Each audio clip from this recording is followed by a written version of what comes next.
Unsettled kids to overly involved exes and a brand new set of in-laws, new couples can face a number of big hurdles when trying to blend their families. Yeah, so just this week, Gwyneth Paltrow announced that she lives separately from her new husband to make it easier on both their families. So here to tell us how to navigate the ups and downs of a new family mix is relationship expert Melissa Ferrari. Good morning, Melissa. Good morning. What do you make of Gwyneth's living arrangements? I quite like it. I think that it takes the pressure off those initial stages of trying to blend the family together.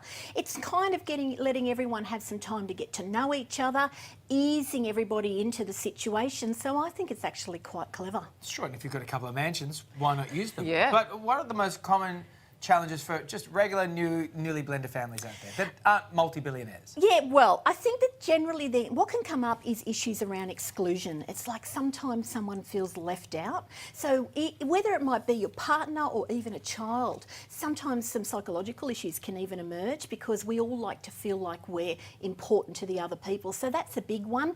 Things around, different values, the way both of you have been brought up psychologically. Guilt can be a really good one. Sometimes partners have to manage each other because I feel guilty that I'm giving you more attention than the other.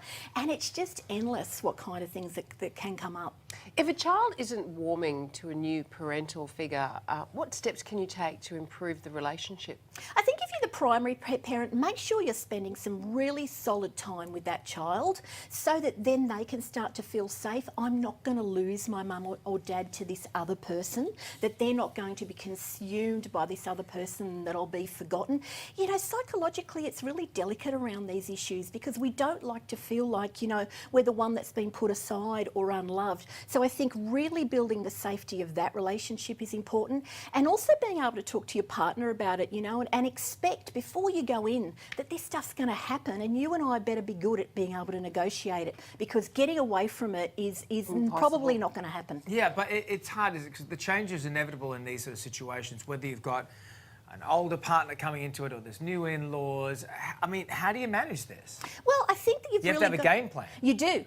You've got to go in with a game plan, and I think this is the mistake that people make when we kind of rush into getting married. They're in love, and all of those chemicals going through the body and the brain, and it all feels good, and we're going to do this properly. And then after a few years, it kind of starts to... We're different to everybody else. We'll make it work. It's a bit like when you're having children. It's like, I will have the most well-behaved children because I'm going to be the better parent. It's the same when you're blending families, and then it all kind of collapses. And I think you've really got to be a couple that has each other's back, that you know each other really, really well, that you even know a little bit about each other psychologically on what can come up, and being able to say, I'm an expert on you, I know that potentially we're going to run into problems here, and being able to protect the two of you.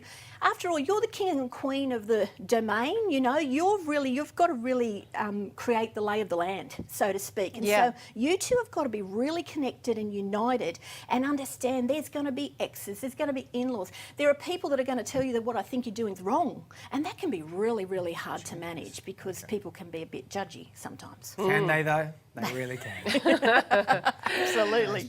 Great advice there. Thank you, Melissa.